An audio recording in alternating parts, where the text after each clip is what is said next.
सोचा तो नहीं था मगर हो गया 3-0 व्हाइट वॉश इंडिया में। इंडिया को न्यूजीलैंड ने हरा दिया। पहले एक टेस्ट मैच हुआ, फिर दूसरा हुआ, उस पर यह कहा गया यार 12 साल में एक बार तो अलाउड है। बात भी सही है। 1933 में भारत ने इंडिया में टेस्ट क्रिकेट का आगाज किया था। काफी साल हो गए यार, इतने सालों में देखा जाए तो कहीं ना कहीं एक 3-0 व्हाइट वॉश भी अलाउड है। हार जीत के बियॉन्ड अगर आप जाए ना तो थोड़ा आई थिंक पीछे जाना पड़ेगा। आपको ये समझना होगा कि एक पेशेंट बीमार था, बट वो रोज उठकर दफ्तर चले जाता था और हमें लगता था उसकी सेहत ठीक है। बैटिंग तो बड़ी देर से नहीं चल रही थी। हाँ, रोहित ने जरूर घर पे टेस्ट मैचों में 100 बनाए, मैच जिताया। विराट के रन तो बिल्कुल नहीं आ रहे थे। एक आपके पास ऋषभ पंत थे, वो आके कुछ कर जाते थे, कभी आके अश्विन बजा देते थे आपको बैट से, कभी जडेजा बजा देते थे, और कभी कभार तो नीचे आके अक्षर पटेल बजा देते थे। बट कंसोलिडेटेड बैटिंग ना, अपने दिल पर हाथ रख के कहें अगर किसी ने की है तो वो यशस्वी जायसवाल की। रन नहीं आए सर, रन नहीं आए हैं, और कहीं ना कहीं मुझे ये लगा कि वर्ल्ड कप जीतने के बाद शायद हम उस हैंगओवर में जीते रहे। हम शायद उस हैंगओवर में उठ ही नहीं पाए। गौतम गंभीर भी उस हैंगओवर में अपना हनीमून पीरियड निकाल गए। सवाल तो उनसे भी पूछे जाएंगे, क्योंकि एक कोच की तैयारी तो होती है ना, एक कोच का विजन होता है, एक कोच की तैयारी होती है, एक कोच की स्ट्रैटेजी होती है। फिर उसके बाद आप कप्तान पे जाते हैं। रोहित शर्मा कहते हैं जी मेरे से कप्तानी नहीं हुई, मेरे से रन नहीं बने। होता है, जब रन नहीं बनते ना सर तो कप्तानी भी नहीं होती, और जब टीम हार रही होती है तो रन नहीं बनते। पहले क्या आया, अंडा या मुर्गी, मुझे मालूम नहीं, लेकिन रोहित की कप्तानी, रोहित की बैटिंग अचानक से ऐसा लगा कि गई। उसके बाद विराट का इतना मतलब बुरा हाल होगा मैंने नहीं सोचा। अरसे से अगर आप सिर्फ 2023 का साल निकाल दें जहां पर उन्होंने 200 बनाए थे, उनकी 2020 से लेकर अब तक ना बैटिंग की एवरेजेस गिरी ही हुई है। लेकिन 2023 में मुझे देखकर एक फ्लिकर ऑफ होप आया। मुझे लगा शायद अब वो उस बोझ के बिना खेलेंगे, शायद रन बनाएंगे। लेकिन यार ये जो 10 इनिंगें हुई हैं, 4 बांग्लादेश की, 6 न्यूजीलैंड की, ना रोहित के रन है ना विराट के रन है, बल्कि इन दोनों ने 100 रन नहीं बनाए इस सीरीज में 6-6 पारियों में। और विराट जब बैटिंग करने आते हैं तो ऐसा लगता है कि कोई भी स्पिनर क्या आउट कर देगा। रोहित बैटिंग करने आते हैं तो लगता है यार फास्ट बॉलर कभी भी आउट कर देगा। कम ऑन यार, अचानक से ऐसा क्या हुआ? और बीसीसीआई से भी मैं सवाल करता हूं, सेलेक्टरों से सवाल करता हूं, आपने नियम बनाए थे, आपने जी श्रेयस अय्यर को तो कॉन्ट्रैक्ट कैंसिल कर दिया, ईशान किशन का तो कॉन्ट्रैक्ट कैंसिल कर दिया, ये नहीं खेलेंगे डोमेस्टिक क्रिकेट। आपने हार्दिक पांड्या को भी कह दिया जाओ जाके सईद मुश्ताक अली और विजय हजारे खेलो, तब टीम में सेलेक्ट होगे। क्यों खेले भाई हार्दिक पांड्या, क्यों खेले मुश्ताक अली और हार्दिक पांड्या, क्यों खेले विजय हजारे? क्या आपने रोहित शर्मा और विराट कोहली को कहा था कि डोमेस्टिक क्रिकेट खेलना इज द मस्ट? एक मैच 5 वैल्यूएबल दिन वो अपनी जिंदगी से नहीं निकाल सकते थे। हाँ, ये सही है कि उस दुलीप ट्रॉफी मैच के बाद दोनों ने 10-10 इनिंगें खेल ली है। आप कहोगे कि यार देखो इंप्रूवमेंट तो नहीं हुई ना, पर मैं तो शुरू से कह रहा हूं यार वो मैच एक मौका था, 100 बनाया होता। आप कम से कम 2 कदम पीछे से नहीं शुरू करते, और इनिंग दर इनिंग वो 2 कदम जो है वो 2 मील का फासला बन गया। यहां से रिकवरी कैसे होगी? बात सिर्फ इस टेस्ट मैच की नहीं है, बात इस सीरीज की है, और बात आने वाले वक्त की भी है। क्योंकि टेस्ट क्रिकेट को ना इंडिया को प्रायोरिटी रखना होगा। ये जो टीम है जो ट्रांजिशन के दौर में गई है, और ये 2011-12 में भी इसी तरह की ट्रांजिशन हुई थी, जब प्लेयर्स सीनियर थे। 1.5 साल था ऐसा जिसमें झड़े, और फिर उसके बाद नए आए, जिसमें विराट भी आए, रोहित भी आए, पुजारा भी आए, अश्विन आए, रहाणे आए, जडेजा आए, फिर वो रेगुलर हुए। लेकिन अब आप जानते हैं they're in the sunset of their careers, और ये सूरज जो है ना जो ढल रहा है वो गर्मी का सूरज नहीं है जो वक्त लेगा, ये सर्दी का सूरज है। अचानक से अंधेरा। आपने 5 टेस्ट मैच खेले जाना ऑस्ट्रेलिया, और अगर सब कुछ ठीक रहा तो 5 टेस्ट मैच खेले जाना इंग्लैंड।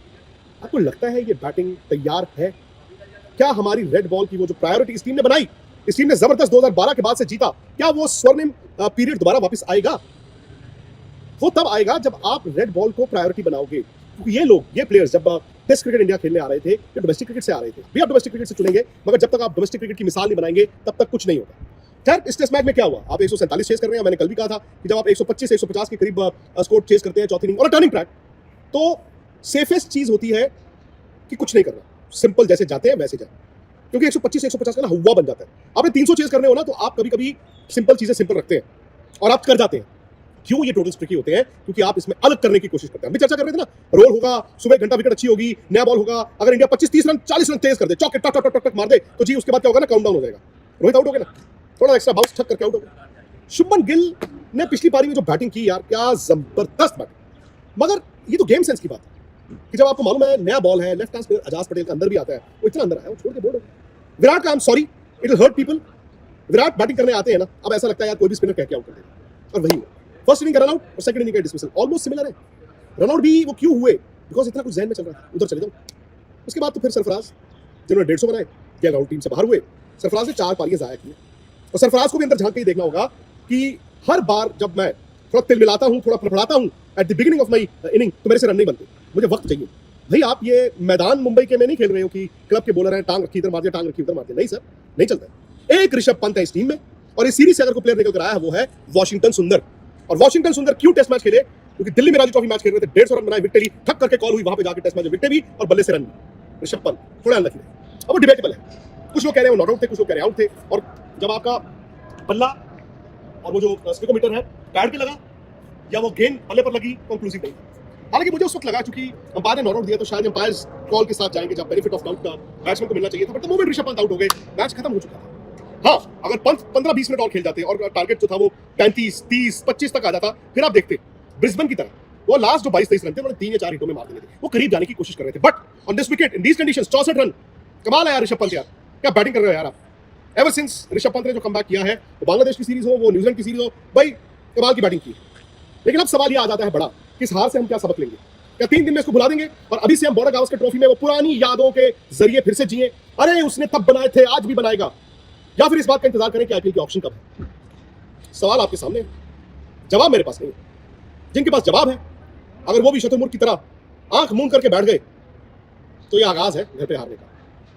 इस टीम ने बहुत खुशियां दी हैं, पर मुझे लगता है कि अगर बहुत जल्द इंडियन क्रिकेट चलाने वाले संभल जाए, तो अभी भी भारत की टीम वापस आ सकती है। किसी टीम के सीवी में नहीं लिखा कि घर पे नहीं हार सकते। हमने ऑस्ट्रेलिया को 2 बार जाकर ऑस्ट्रेलिया में हराया, पर उनकी क्रिकेट चल रही है। तो ये चीजें मुझे लगता है कि भारत को आने वाले वक्त के लिए सोचनी होगी। खैर आई नो आप भी बहुत आहत होंगे, आप भी बहुत परेशान होंगे, गुस्से में मैं भी आ गया हूं, और गुस्से में सच निकलता है। और अगर आपको मेरी बात में रत्ती भर सच लगता है, प्लीज इस वीडियो को लाइक करें और शेयर भी करें, लोगों तक पहुंचाएं। स्पोर्ट्स तक को सब्सक्राइब भी कीजिए, नोटिफिकेशन की घंटी भी बजाइए। हाँ, यही वीडियो हमारे द्वारा वायरल होगी। उस दिन तुमने ये बोला था, उस दिन तुमने वो बोला था। जब हारते हैं तो गुस्सा चढ़ता है, और आपको गिला दुश्मन से नहीं, दोस्त से, अपने से। इसलिए हार चुभनी चाहिए हमें भी, खिलाड़ियों को भी, क्योंकि आने वाली जो सीरीज है ना, वो भारत का बहुत बड़ा इम्तिहान है। अब पता नहीं बॉर्डर गावस्कर ट्रॉफी में भारत क्या करता है, वर्ल्ड टेस्ट चैंपियनशिप फाइनल के लिए भारत के क्या चांसेस हैं, बट जिस तरह टीम खेली है